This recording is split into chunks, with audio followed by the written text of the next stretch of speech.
It is a sad day in the city of Loveland this Saturday, April 13th, 2024.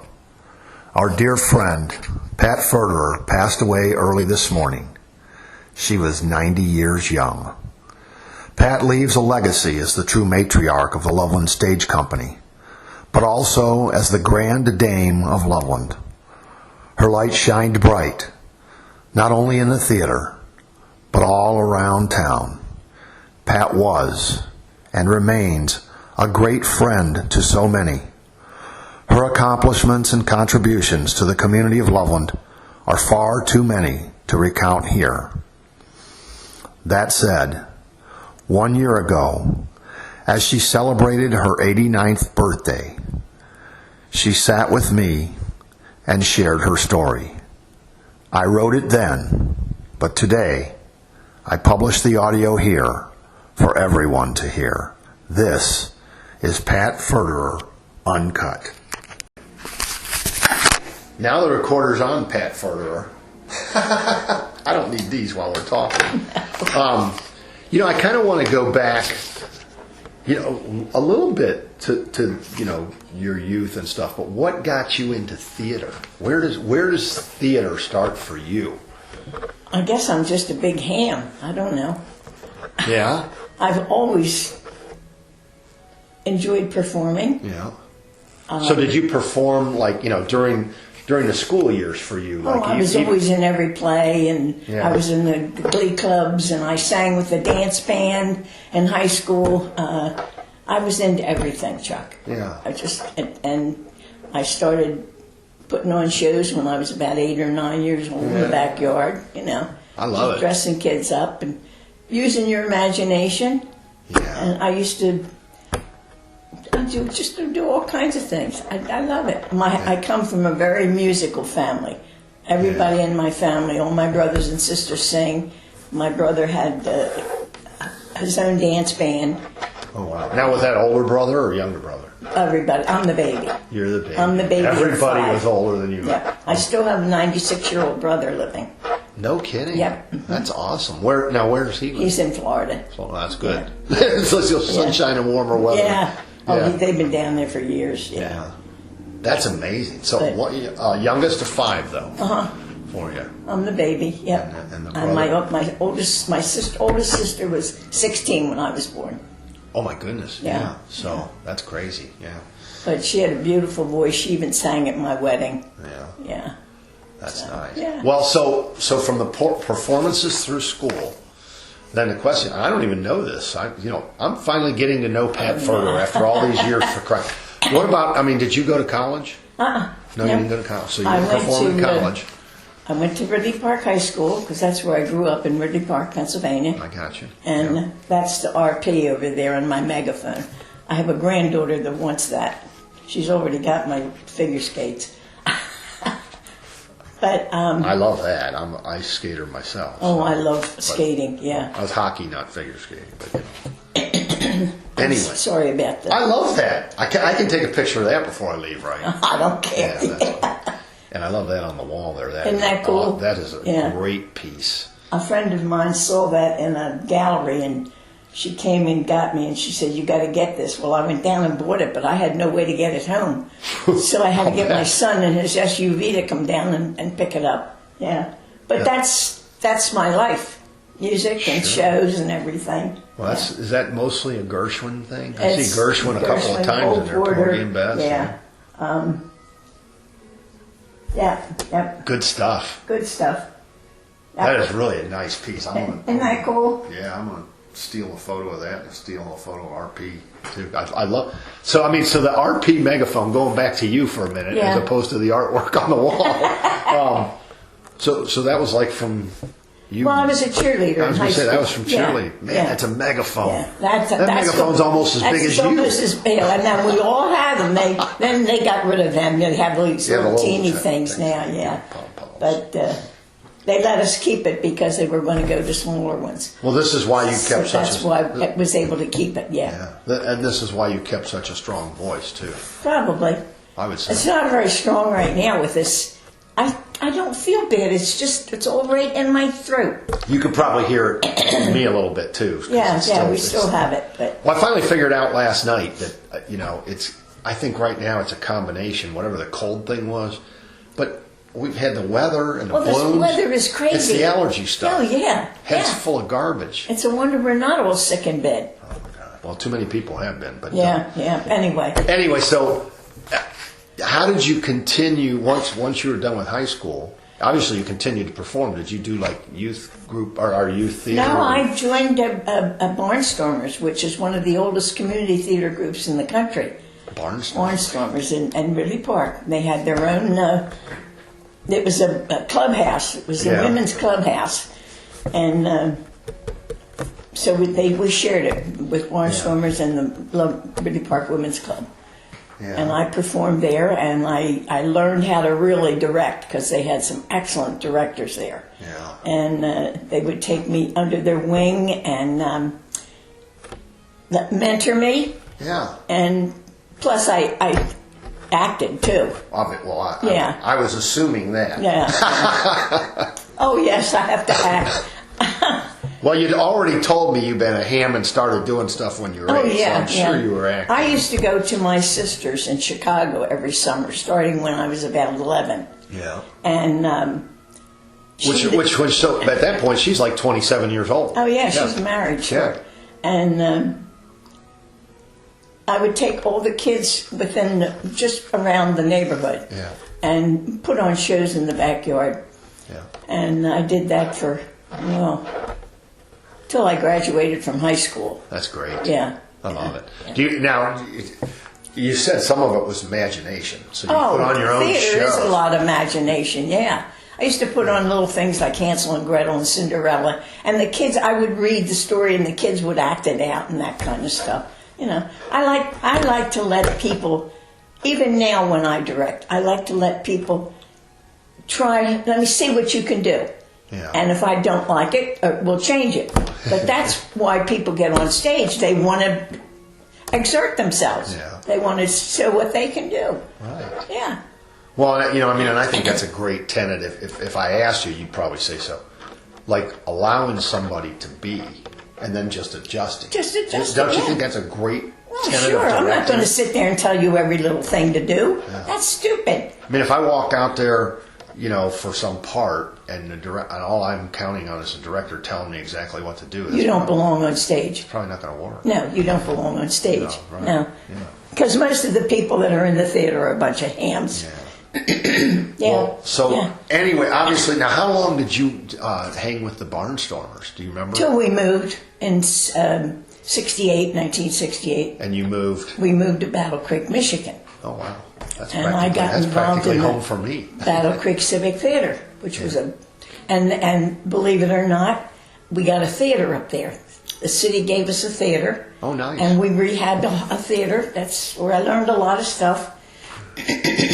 And there was a meat market next door to the theater, and we acquired that and made that our big lobby. It was an actual... And it was formerly a meat market. Yeah. That's funny. And we broke through the wall and used that as our lobby. Because the theater was much fancier than what we have now. We had a big lobby and had a box office. Oh, nice. Yeah. And we had a paid director. And I learned a lot from Jerry Brown. Yeah. Jerry Brown. Yeah. And that's like Gerald... Male. Jerry, G-E-R. It was Gerald, G-E-R-A-L-D, Brown. He was a very good director. But he went by Jerry. Yeah. Brown. And I was in shows up there. Not the guy that became governor of California. No, God, no. That's a funny, No. So I was there until 77 when we moved to Loveland. Yeah, till 77. Yep. So now we really get down to the brass tacks of Pat. And I came down here and we got settled in, and I decided I would see what's going on in theater, and I saw there was auditions at Marymount. Yeah. And I got a neighbor went down with me. We could not find Marymount Theater. It isn't easy, I know especially if you don't know your way around. Right. And I had only lived here a little over a year. So I came home and I said to Fred, I think I'm going to see if there's any interest in starting a theater here. And he goes, rolls his eyes, oh, here we go again. Big surprise, yeah. I had a wonderful husband, Chuck. He put up with a lot. Yeah. And so I put an ad in the Loveland Herald, which we had a newspaper at one time in this town. I have some vague recollection of I'm sure something you do. called Yeah. Where it actually covered Loveland news and everything. Yeah. Can you imagine? It was there across the street from the theater on Broadway. They had an office there on the corner. And, oh my God, I got phone calls. I would never do that today. In a million years would I do that today, the way people are.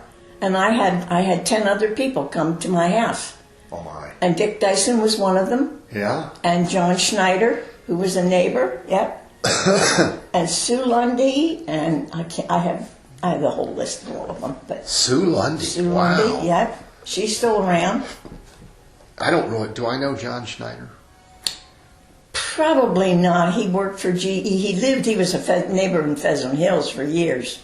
And that was SCHNEIDER. SCHNEIDER.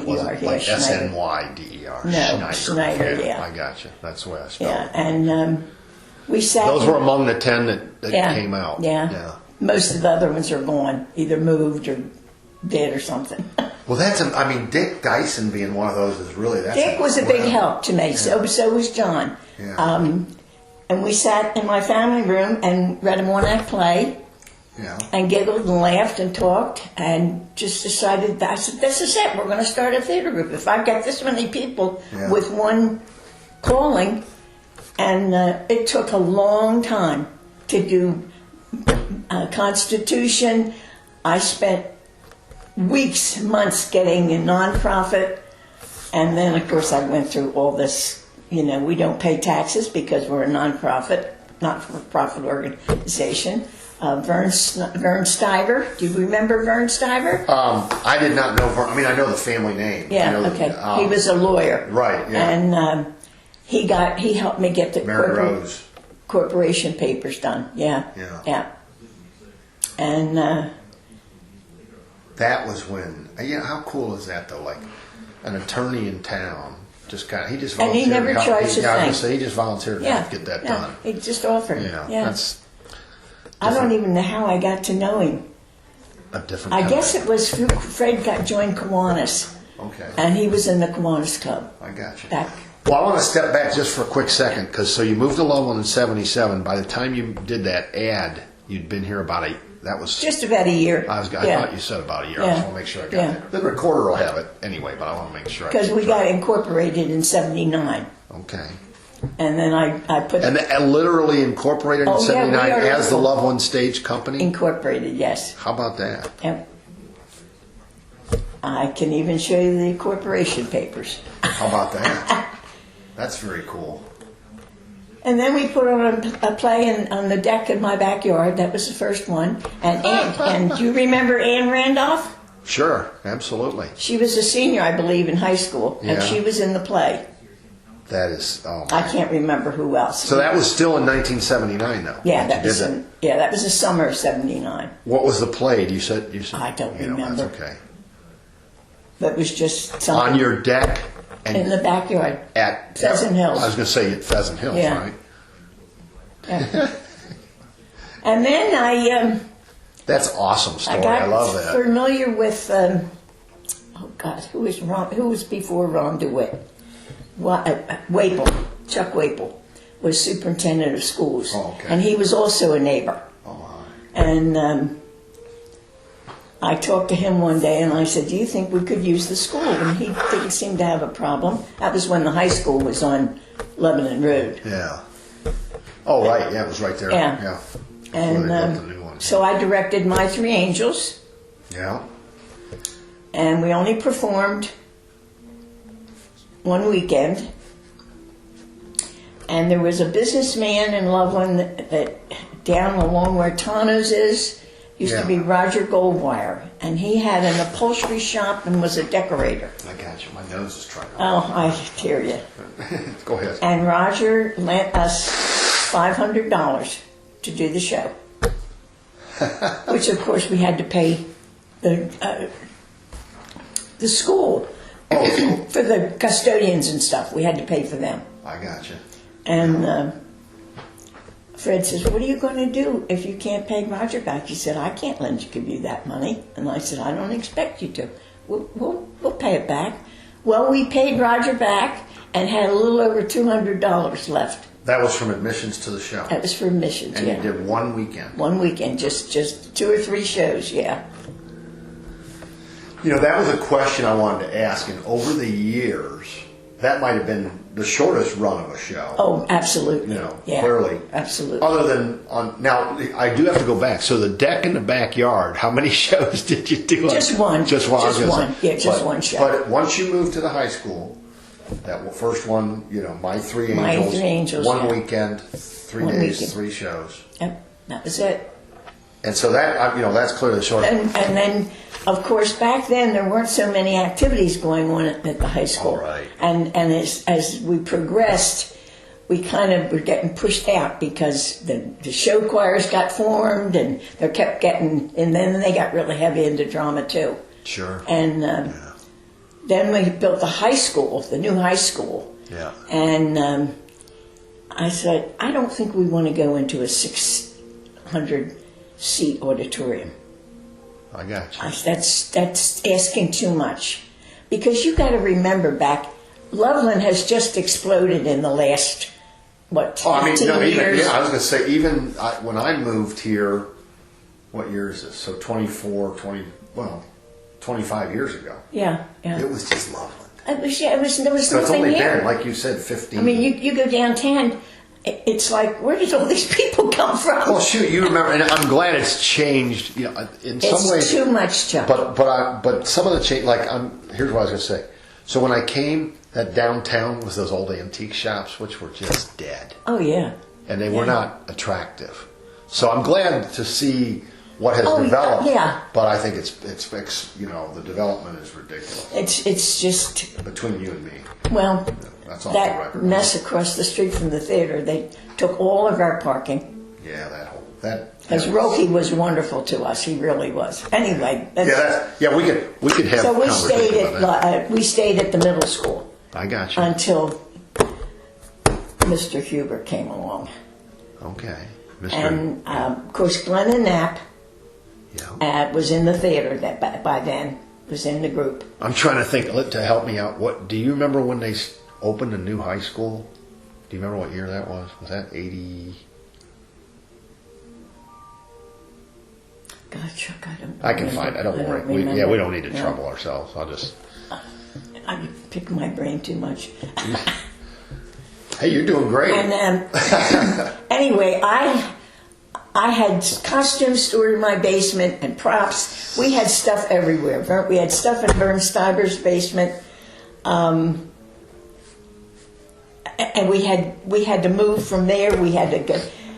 We've been all over town. There used to be a building on the corner of Broadway, right up from the theater, where you come down 48 and turn. It's now a lot. There's nothing there now. Right. And there was a big building there, and the firefighters owned that. Huh. And they let us store stuff in there. Yeah. And of course, we had the god-awful storm one night, and all of the ceiling insulation fell down on all our costumes, so we just had to throw them all away. Oh man. Yes. Yeah, and here, you know what? In my mind, and I hate. We're going to touch on this later, but the fire, you know, to me. Oh, honey, don't even talk about that. Yeah, I mean that's got to be horrible. But now you sit here and tell me about a storm bringing the insulation ceiling down. Yeah. Just to completely destroy a whole set of costumes. Oh yeah. That's brutal. It's terrible. And we. Well, you know, put a dollar value on that if you can. Just what would you guess? Yeah. I mean, we didn't have. I would say a couple $1,000s. Yeah, but it's irreplaceable. I mean, and we lost millions of thousands of dollars when we had the fire of costume. Yeah. That was, anyway, I don't want to go down that path. Where was I? I was afraid to touch on it. Yeah. For obvious. Anyway, I had looked at every conceivable building. I even looked. There was an old movie theater in Shoppers Haven. I don't know if you were here. I did not know that. Okay. No. And there was a department store down there, Lane's department store. I mean, I've heard some of these things. Yeah. I did not even know that there was a theater. There was a theater there, and I finally got access to get in and see it, and it was just a hole. It was a dump. Yeah. So you guys never went there? No. There was a big barn on this property, probably right about here, a huge barn, and they let me come out and look at it. Well, if you'd have gone like that, it would have fallen down. It was terrible. I mean, it was a big barn, because this was a big farm. I looked at everything in this town.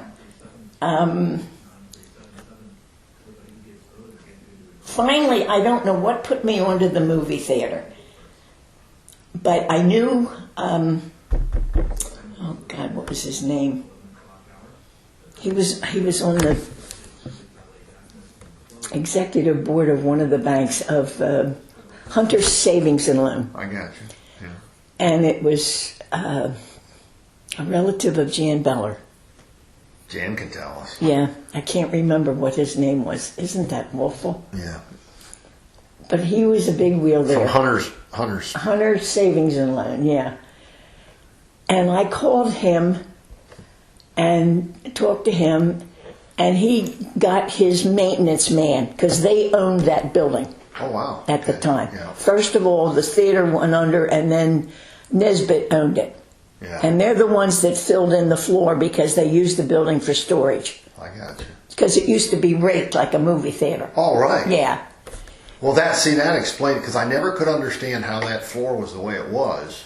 And about being a movie, no, theater. it was. Now I know what they did. Yeah, okay. they filled it in. I got you. And he said, "I'll tell you what, I'll make arrangements for my maintenance man, who takes care of all their properties, to meet you at the theater." Yeah. And so we went down there with.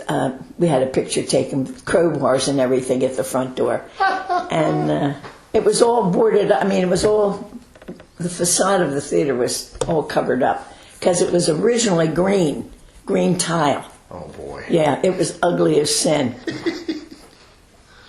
Somewhere I have a picture. Well, people have told me little morsels here and there about, they remember the theater. When we were rehabbing it and getting it ready to open, it would be interesting to see people. They would wander in and say, "Oh, I used to come here as a kid," and we'd sit up in the balcony, and that's where they made all the black people go, up in the balcony. Oh, boy. And they used to give away sets of dishes and all kinds of stuff. That's what they did back in the olden days for movies. Yeah, yeah. Some people said, "Oh, we got off from school to see how the West was won." They let them out of school to go see how the West was won. Small town. Yeah, small town. What? So Ridley Park, Pennsylvania. Ridley, small, very similar to this. Yes. Yeah. The only reason I say that is because, you're telling me some things that are very eye-opening for me. I grew up in Detroit. I don't know. Okay. Small town. Okay. That's why Loveland has been so wonderful for me, because this has been family. When I came here, it's warm. Yeah, Loveland. I love being able to go into a restaurant and know a lot of the people in there, and people come over to you and talk to you, and that's what makes a community. I could not imagine, Pat, because when we moved here from Detroit when I was a kid, we moved to Anderson Township. So, yeah. Okay, that's not small town. That's not Loveland. That's interesting. I have a serial about that too. But I loved that community. And when my ex-wife and I moved to Loveland, for her job, to get her closer, because she worked in Blue Ash at the time. Anyway, I could never imagine. It's like I'd be going back to Anderson all the time. Because that's where my friends. Anderson was like family to me. Sure. It's still not a small town like Loveland, but Loveland is just so home. Oh yeah. Well, it's funny because, and I'll go aside. Yeah. When Fred got moved down here, he came down and bought a piece of property in Anderson Township. Oh my! And I hadn't, without me seeing it. I got you. That's a problem. So the next time we came down, he took me to the Maisonette, and Nice. then the next day we went to see this piece of property. Well, the property was like this, and if you build a house on the top of this property, going right by in the street, you could look right into our bedroom windows. I said, "I'd sell it. I don't want to live there." So we came home, and he He said, I'll sell it to the first person that brings me the cash. So we actually had a guy drive all the way up to Battle Creek, Michigan, and hand us the money for that lot. And we made a couple $1,000s on it. That's pretty good. That's pretty good. And well, and don't get me wrong, because Anderson Township was a wonderful place for me too. oh yeah, sure. But Loveland, the comparison is like, Ridley Park, small town. Yeah, Loveland, small town, and the things that you're sharing about how it was with theater. I didn't experience that as a kid in Detroit. I didn't experience that. No. I didn't experience that in Anderson Township. And in fact, there was a kid I went to high school with. His dad started a movie theater, built a movie theater over on Beachmont Avenue while we were in high school, and it failed. It just wasn't the. Well, right. the television destroyed the movie houses. Yeah, a big thing. I mean, because they tried to reopen the Christ in the '60s and showed a couple, but it was no good. Nobody was going to the movies. Stay home watching TV. Yep. So that's when it closed. But anyway, this guy had his maintenance man meet us at the theater, and we went in, and of course, the animals that were living in that theater, and boxes. I think we said we filled 15 rumpy dumpsters of stuff. And you talk about people pitching in and helping.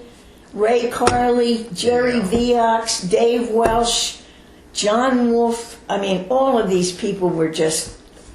We spent hour after hour after hour down there. And I was working at the chamber at the time. And then I think we got it in. Did we get it in 89 or 90? Because I think we had the first show in there in 92. Let me get.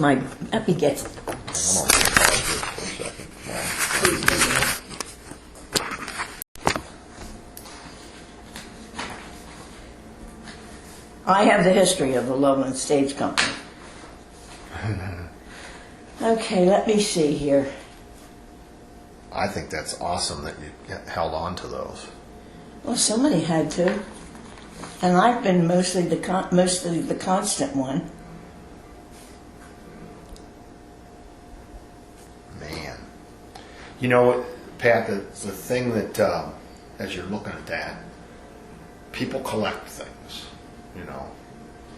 And to live the history, to have that collection that you have as memories and the things that you've held on to, is so much better than I've got a friend who collects, start with baseball cards, but then ultimately trading cards of all kinds, and he has 3 million cards. But that's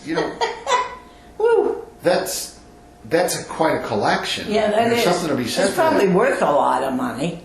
Well, he brought a notebook over to my house a couple of weeks ago to show me, and when I went through this was, baseball cards specifically, and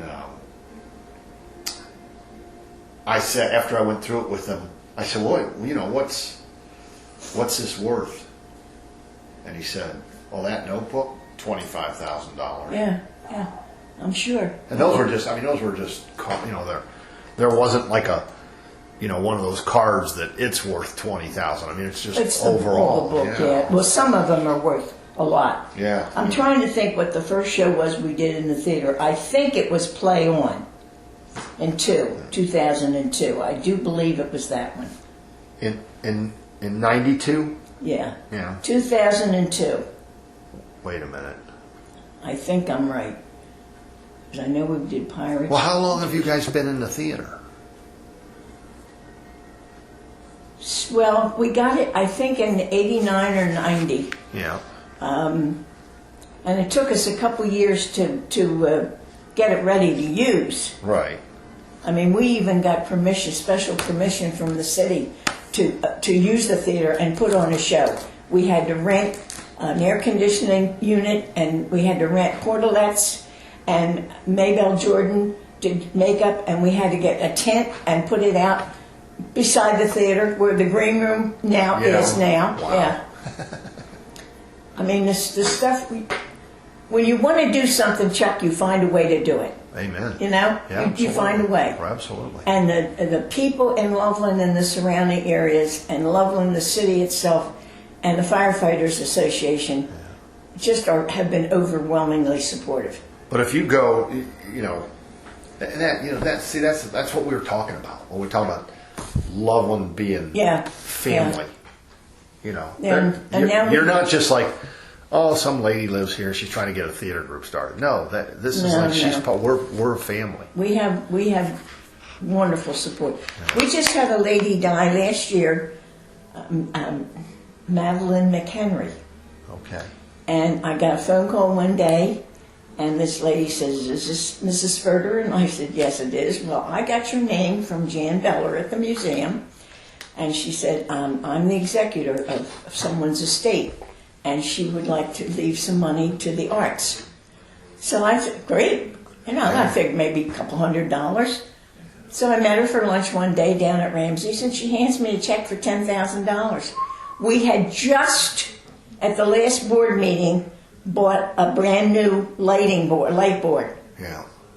And that paid for the lighting board. You talk about manna from heaven. All right, yeah. You know? You never know who's going to come forward. Yeah. Yeah. I'm gonna pause this for a second. This community that we live in, you know, it's great. Yeah. Yeah. You wonder why I ran around halfway happy during those years. You know, when you see me at the theater back covering your stories.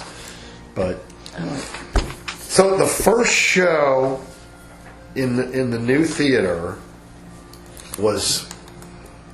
You told me the name of it. The recorder was on then, so that's good. But Play On. Play On, that's right. I didn't write it down yet. I want to make sure I wrote that down. And you think that was 1992? 2002. That's 13 years after the theater. 2002. Yeah, but that's 13 years after you got the theater. No. We got the theater in 1998 or 99. Oh, 98 or not 89 or no, not 89. No, okay. We were still in the all school. Right. That's where. Yeah. Okay, I got the years. Because I just. All right, so that makes sense. So a couple, 2-3 years later, yeah, that makes perfect sense. And then that's when I started. You know, that's actually about the time I started doing. Because 2003 is when I started coming to the theater. You know, write some stories about it. So. This was my last show. But you started. That's where I'm getting the years. So Loveland Stage Company incorporated in 1979. Right. And we performed. And so you're at 4. This is like you're coming. We're in our 43rd year. I was going to say you guys are coming up on 43, 44. No, we are in our 43rd year of productions. Yeah. Absolutely. We had our 40th party 3 years ago. That's what I was trying to remember. Our 40th. See, in my mind, I was thinking it was 35, but that was a few years back. So 40th was just. Mm-hmm. We had a 10th year, 20 year, 30 year, and a 40 year party. If you were to think about how many performers. Oh my God. Have come through. Hundreds and hundreds and hundreds. How many different directors? Yeah, lots and lots. Yeah. Lots of directors. Yep. 43rd season. This is one of the fun things we used to do. That was remember when Shields Crossing was Shields Crossing? Were you here then? It was a restaurant on Riverside Drive. It's now a private home. They had a gazebo there. Tim Benzer. We used to put ice cream socials on. Wait a minute. Let's see. I love this. The melodrama. The melodrama. Yeah, Shields Crossing for the ice cream social. Pictured left to right. This is front row? Wait a minute. Pictured left to right. Dave Welsh, Pat Furterer, Tim Benzer.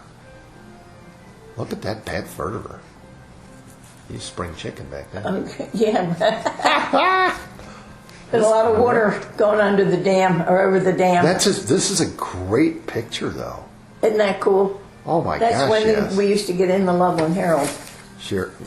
This is what she did. Well, and you still got in the Loveland Herald when I came around. Yeah, yeah. But You know who did that article? Yeah, somebody named Gibson. Yeah. I don't know who that guy is. Is that a good article? I hope. Oh, yeah. It was a good show, I too. think I used to write pretty good. I don't know if I do anymore or not. Well, I hope so. This was Play On. Oh, wow. Here, you know what? Can I take a picture of that picture? Sure. Yeah. Because I'm not going to have that. Let's see here. I was the maintenance person in the theater. It was a show about a show. Here's the best way to do this. Right on the black background there. Just to get the picture, a photo of the photo.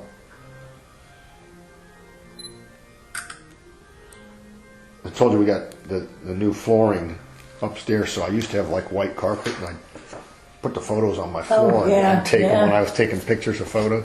Now I don't have the white carpet anymore. Thanks be to God. But anyway, that's a different story. This was another thing we did. We ACT, which is the Association of Community Theaters, of which we are a member, because we get judged on our shows. Sure, yeah.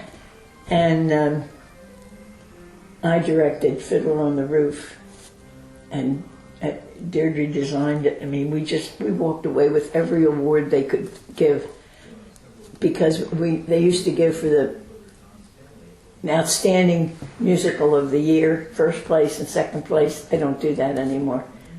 They didn't like Loveland Stage Company. I think Gus Gordon's name in here. Yeah. I think he's a radio personality now over in Indiana. Really? And we've had kids go through there. We've got a couple that are in New York, and they're in broad shows up there. Oh, yeah. Yep. I've actually written about a couple of your people that have gone on to higher things. Doris Osborne, some names there. Oh yeah, Doris she was a good friend. A lot of people, a lot of water under the dam, over the dam. What is the? This is really going to put you on a spot with all the years and all the shows. So name the one show, if you can, that really stands out for you in history. Yeah. I think Cabaret. Cabaret Would be number one. We made the most money on any show we've ever made on Cabaret. Wow. Everybody tries to say, well, we're going to beat you, we're going to beat you. Nobody's beat us yet. And after that, I would say Guys and Dolls, because I've done three times I've directed Guys and Dolls. So Cabaret, now you performed in it? No, I directed it. You directed Cabaret? Yes, okay. yes. That's what I wanted to get to, too, make sure. And then Guys and Dolls, you've directed three times? 3 times, yep.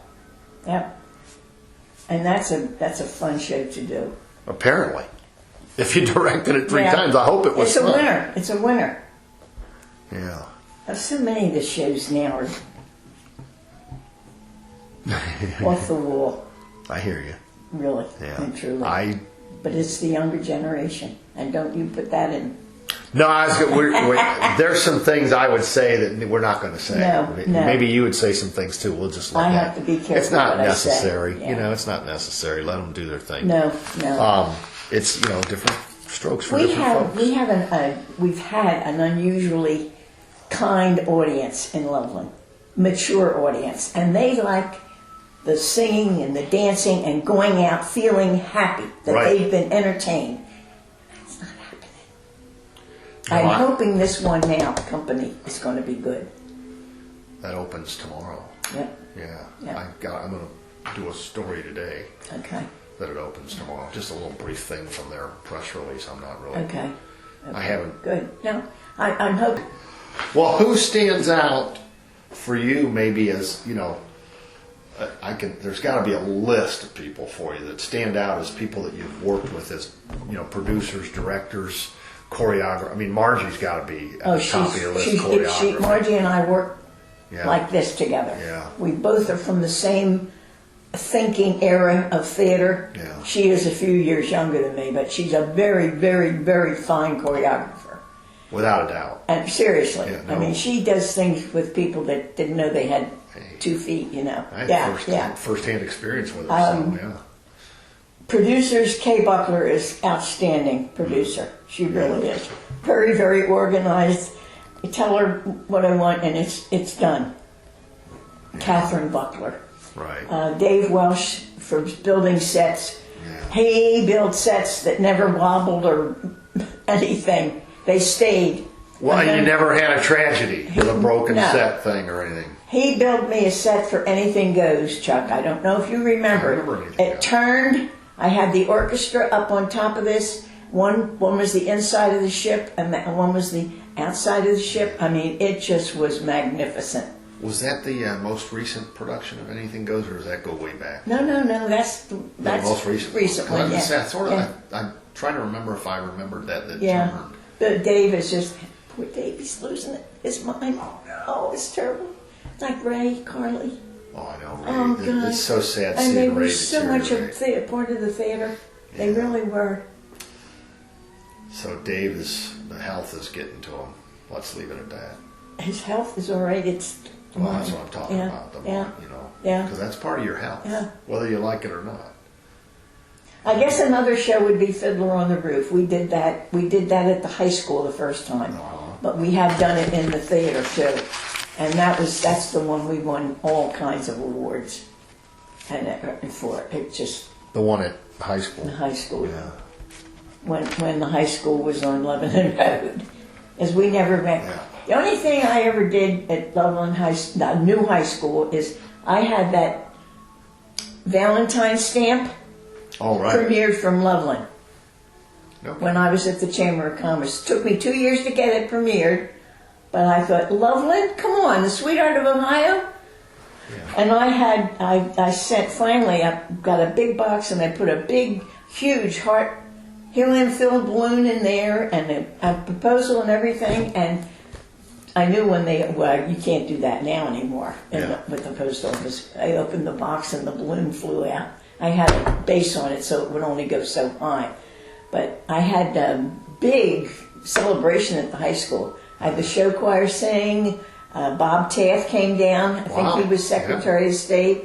We had the regional postmaster here. It's when Jerry Kellner was here. You may not remember Jerry. Yeah. But that was fun. We Big had doings, man. big doings, yep. How about that? I think this is why I want to sit down with you and let you share, the story, because it's, you know what, this isn't just Pat Furterer and Loveland Stage Company. This is Loveland as a community. I've been very involved in this community since I moved here. Yeah. So I mean, we can throw in a little Pat Furterer, piece of this. Valentine Lady. What year? 2002. 2002 Valentine Lady. Yeah.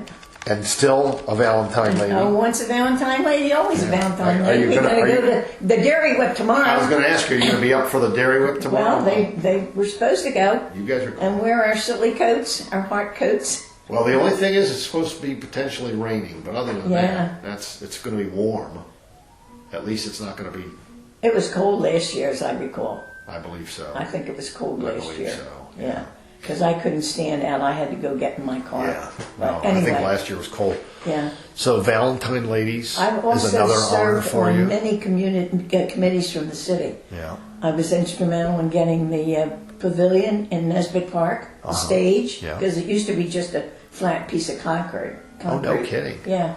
Now, see, that's something I didn't know either. And I have a tree planted in Nesbitt Park in memory of my husband. Oh, very good. Yeah. And, I was president of the Pheasant Hills Association. I've done it all, Chuck. I'm aware of that. A little bit. And I mean, I'm aware you've done it all, but I don't know all that you've done. And That's what I was can't saying. remember half of the stuff. Don't worry about it. I do it because I want to do it. Well, so here's the other thing. community. So there's two things that we definitely want to touch on before we call it a day. This right here, being recognized, You can the look at Senior that. Citizens Hall of Fame. Yeah. What is that? I mean, number one, how did you find out that they were going to do that? I didn't know that until Kay Buckler is the one that nominated me. I got you. And there are only so many picked a year. Yeah. These are the ones that got it. And the reason I'm 2021 is because of COVID. They didn't have it for 2 years. And we each have a page there. And they were going to have a reception. Well, they had a reception at Columbus at the Capitol.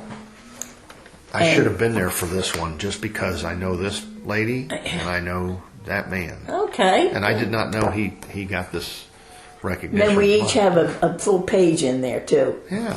And anyway, the girl came down. Yeah. Sarah come down from Columbus, and she set up all kinds of stuff behind me and took my picture. She went around to all of those people in the state and took those pictures. So, but that at a certain point, you learned of it, and they called me to tell me I had been selected for the Hall of Fame. I love those pictures.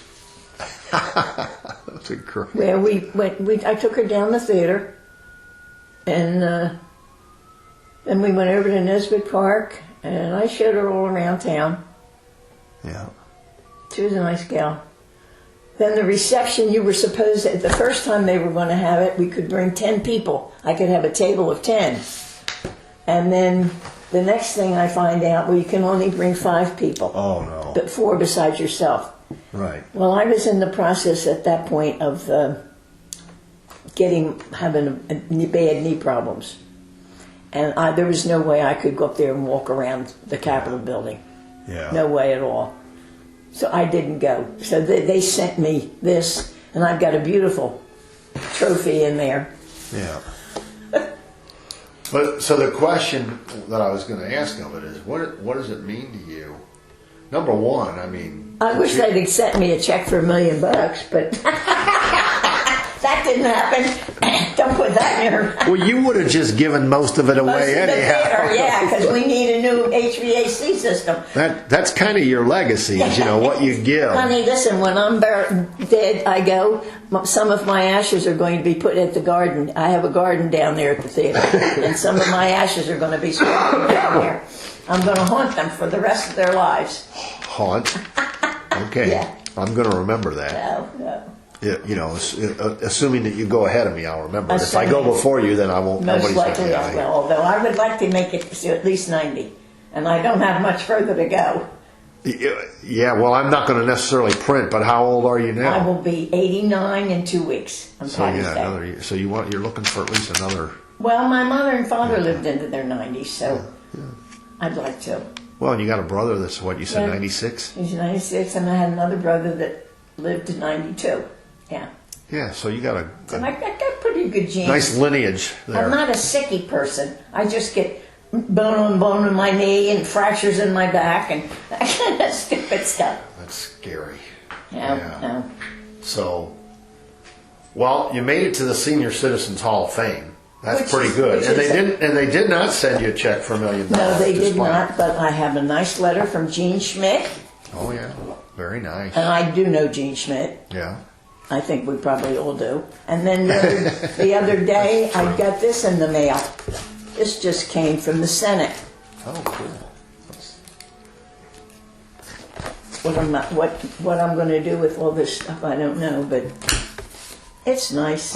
It's an honor. It's an honor. Patricia Furterer for tremendous attainment. Yeah. They forgot to put entertainment on that.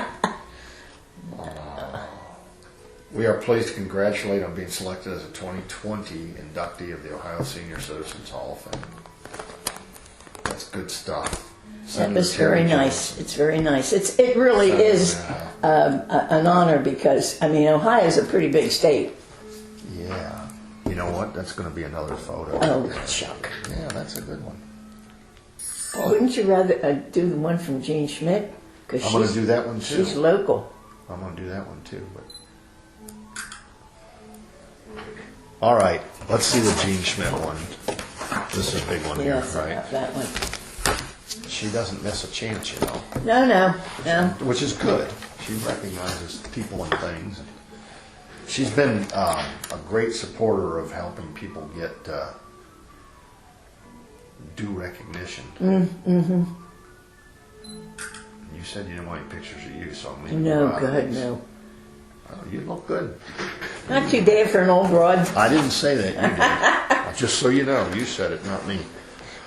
Well, then the other thing, and we chatted about it briefly on the phone, but I'm going to ask you for the record.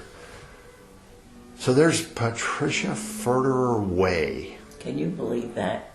I lost it. I was just blown away, Chuck. You had no idea that was coming. I had no idea. I figured they were going to, I've already got the key to the city. Yeah. I have a Pat Furterer Day. Yeah. Because of the Valentine card. Doc Wiki gave me that.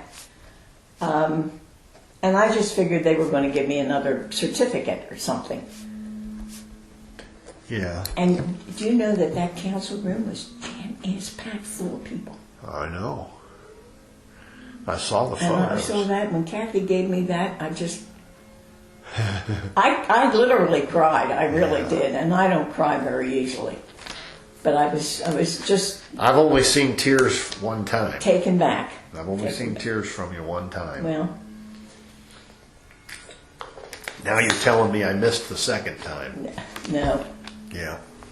But I mean, and I turned around and looked around. I mean, two of my sons were there, and I had two granddaughters there, and a whole bunch of the round table, and a whole bunch of people from Valentine ladies, and a few people from the theater, and I got a standing ovation. You deserved it. I've had a granddaughter. Well, that's another story. She came down a couple of weeks ago to have brunch with a friend at Tano's, and she sent me a picture. She had a picture of standing pointing up and said, "My grandma's cool," pointing the Pat Furterer way. Yeah. One of these days I want to get my picture taken down there with it. You know, when they put them up first, they put them up wrong. They put them up on East Loveland Avenue. And so I said to Dave Kennedy, I said, "You know they're up wrong." He said, "Oh my God, no." So the next day they were put right. They were moved around on 48. That's the way it should be. And so you didn't get your picture down there with it yet? Not yet. No, I'm waiting for nice weather. Oh, Get down there. I understand Get that. down there, yeah. So, but you know, when you brought up a great point, because you were mentioning, Greer Millitzer. Grill, yeah. Gone. Right, and so is Carl Brown. They never saw them. Linda Cox and I are the only ones that have seen, because Viola Phillips was dead. She was mayor when we moved here. She was quite a lady. She always had a hat on and white gloves. I've never heard a single story about her. Really? Never. She's the reason we have the new bridge across East Loveland, West Loveland Avenue. Yeah. Yep. Well, that's a very good thing. Yeah, well, the Women's Club has a Viola Phillips Scholarship Award.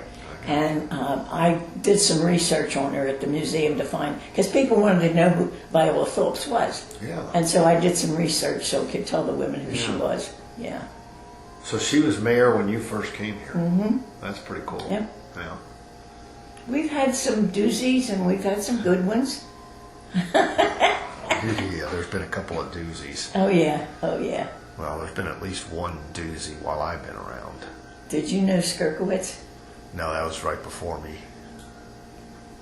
Well, you know, here, this is ridiculous, too. Somebody, when I first moved here, within like the first year or two I was here, somebody in the community came up and said, you know, you should run for mayor. Well, number one, not ever going to happen. Me either. I have no interest in such a thing. But number two, I said, I just moved here. I've been here for like a year and a half. Why would the world? And I thought, what is wrong with this city that somebody thinks, you know, you should run for mayor? Yeah. It's the first thing that got my attention in terms of looking at what's going on in the town. But at that point, it was Donna that was the mayor. Yeah. And you know, she's dead. Yeah, no, I know. Well, she was St. Columban, so we that's right. You would know that. And she, you know, sadly, Donna lost her mind before. She was quite a character. She got that was with her mind. Yeah, she got involved at the theater, and boy, that wasn't good. Not good. Yeah, I believe that. No, she could be that way. That's too bad. Oh, wait, that's not for the story. That's just. No. Yeah, you know, you mentioned some names, you know, with people that helped even, but people have been part of the theater. Oh, You know, yeah, when you mentioned yeah. Ray Carley and Jerry Vioxx helping out. Yeah. And Glenna was a big help. Glenna Knapp is that a story or what? She's a piece of work. Has there been anybody before or during her time that is a better stage manager? I mean, I'm assuming that she's like unbelievable as a stage manager. That's the best thing she can do. Yeah. I mean, she has directed shows, but she is not a director. I got you. But she is a wonderful stage manager. Yeah. And she's not afraid to do anything. She's like a damn monkey, Chuck. She climbs up ladders. No, I know. She's all over the place. Yeah. I've known Glenna. The first time I met Glenna, I was playing Maine. Oh, yeah? Up at the high school. Uh-huh. And they brought her in. I think I had either 13 or 16 costume changes. Oh, so my God. costumes were all stage left because I had to do it so fast. Sure. And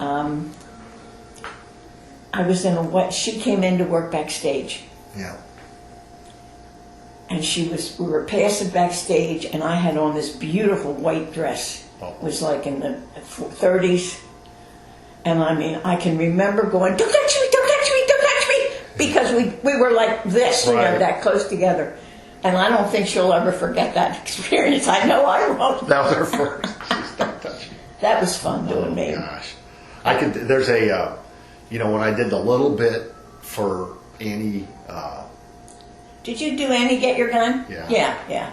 which I got to ask you, so was that the most performances of any show? Because that when we did it, that's what they told me. They said, we've never done. It may have been the was, like first time 16 we've done that. 16 performances Yeah, or that may have been the first time we did that. Yeah, we so- usually do 9. Right, No. yeah, like the three 3 weekends. weekends, Yeah, yeah. we did. Well, number one, they were doing the Thursday, Friday, Saturday, Sunday. Yeah. So it ended up being, it was just 4 weekends, but it was 16 shows. Yeah. And but the first show, I don't know if you knew this happened or not. There was a reason that I never, because everybody used to say, "Oh, Chuck, you should come out. We need men, and you're great." Well, you know what? When I go there to cover a show and I'm all fun and have fun with you guys, that's not me on the stage. Me on the stage is. You freeze. And it's not so much freezing. I can't remember my lines. So if you give me a part where I'm supposed to know lines, forget it. I don't know how to And learn. that's a very important part of Big being time. on stage. Yeah, don't you yes. think? You Learning got to know your lines. Yes. So That's why I'm not on stage anymore, because I don't think I can learn lines. Well, and I know now that, like, from talking to some of the performers, how there's ways that they teach themselves the lines, and maybe I could have done it. But the only thing I ever knew from way back was like, well, you memorize it. I can't memorize, so forget about it. I need to, it's whatever. So that doing that thing for Annie Get Your Gun was, I thought I can come out there. I don't have to, and then You had a Mark- walk-on part. Mark, all I did was the introduction, make, here's the exits Yeah. and here's the whatever, but do it in character. And that was my idea anyway. And then they said that was their idea. So it's like, well, we're on the same page, because Yeah. that's what I was going to say. I could come out and make the announcement. I could be an announcer. Did Mark Woods direct Mark that? Woods was the director of that. And He was another very good director. yeah, I'm glad to hear that. Yeah. Oh, yeah, he was a very good director. Yeah, I thought so, but He did the children's workshop Yeah. for several years, Yeah. too. Yeah. Yeah, the We're kids doing love it. Annie Jr. this summer. Wow. Yeah. But what happened? Because I wrote the script for me for that show because Mark forgot to, and he said, "Oh my That God!" doesn't When I came, he surprise said, "Oh me. my God, I forgot." I said, "That's okay. I wrote this," and he looked at it. and He said, "Well," and he made one little change or whatever, something. That's But fine. other than that, it's like I wrote it. So I wrote it, and still, opening night, I'm standing there beforehand, and of course, I'm first on the stage. Yeah. Dan Doherty was Frank, Frank, right? and so he stand and whatever. We prayed beforehand, and I forget who the curtain guy was on that side, but Glenna's the stage manager. She's over on the other side. Yeah. But the guy that, so anyway, they do the blinking of the lights, and it's and it's time, and I'm standing there, and I was like, I'm not going out there. I can't. I'm already like I don't. I'm just. Did you memorize it, or did you have a cheat sheet? No, I didn't have a cheat sheet. I was supposed to know, but I wrote it. I wrote That this is thing. pretty bad, Chuck. So, You but can't remember what you wrote. so I'm freaking out about it. I'm going to go out there to spotlight, and so I'm standing there, and Dan is standing there, and the guy that's, going to open a curtain, and I step out, and then it was a timing thing because when I'm coming off, Dan, we had to make sure you come here, so Dan goes out and don't run into each other and screw up his open coming out singing and all that. You come off. So anyway, we got it all, but now here it is. So the lights blink, and then and the guy's got the headset on, and I can actually hear. Glenna talking to him through, right. Because I can hear through his earpiece, even though I'm just, standing there next to him. Yeah. So she's like, go, and he looks at me. I said, nope, and he tells Glenna, he said no. Did she come out and push And you out? she said, he goes out there or you do. And I'm just standing there. He pulls the curtain back with his left hand, stuck his right hand in the center of my back, and shoved me out there. That's how I got out there the first time. And that poor Tim, I can't think of Tim's last name. Tim was the guy that was supposed to be that curtain guy, who was a friend from church, and might have made me more comfortable, but he couldn't be there the first night. Okay. So this guy was filling in for him, and I don't know if that. I don't know but who Tim is. it was funny when the guy looked at me and I said no. He looked at Dan Doherty, and Dan said he ain't going. So he said, well, they got you out there some way or another, right? He told Glenna. He said no, and she goes, well, he's going or you are. At which point he shoved me out there. And When Glenna tells you to move, honey, you move. yeah. Well, it worked. I remembered my lines, and It's just that initial shot, yeah. well, is there anything? I kind of like to get a kind of a last line from you. Well, We've touched on everything, but it just sum up. I mean, I think it's about Loveland, and it's not just about It is the. about It's not about the theater. So, what do you say in the end? Not that this is the end. this is an old, At least another year or so for it. cliche. Yeah. I always feel it's better to give than to take, and I have gotten so much when I stop and think about it back. Yeah. It just, my heart can explode. Yeah. Really. Yeah. It's fun to give. It's fun to do. It is. Yeah. That's what makes a community, Chuck. That's why I tell people, get involved, do something. Perfect. I gave up a couple summers of my Sunday afternoon because we were running, the chamber used to run music in the park.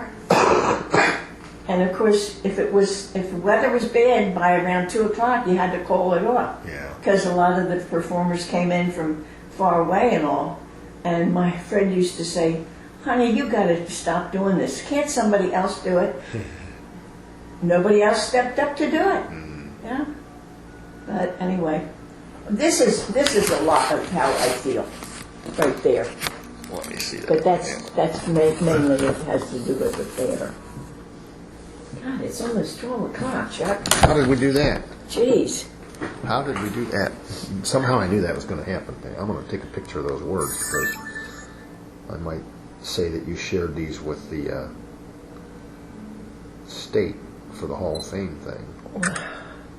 If it really sums it up. This all originated when Peggy Stouffer was a fantastic costumer. She's done many shows for me. Thank you, Pat Furterer. Thank you very much for all you did for this community and the loving, caring legacy you leave behind. You will be missed and always remembered. This is Chuck Gibson and Loveland Beacon with a heavy heart, bidding you a fond farewell. Rest in peace, dear friend. Rest in peace.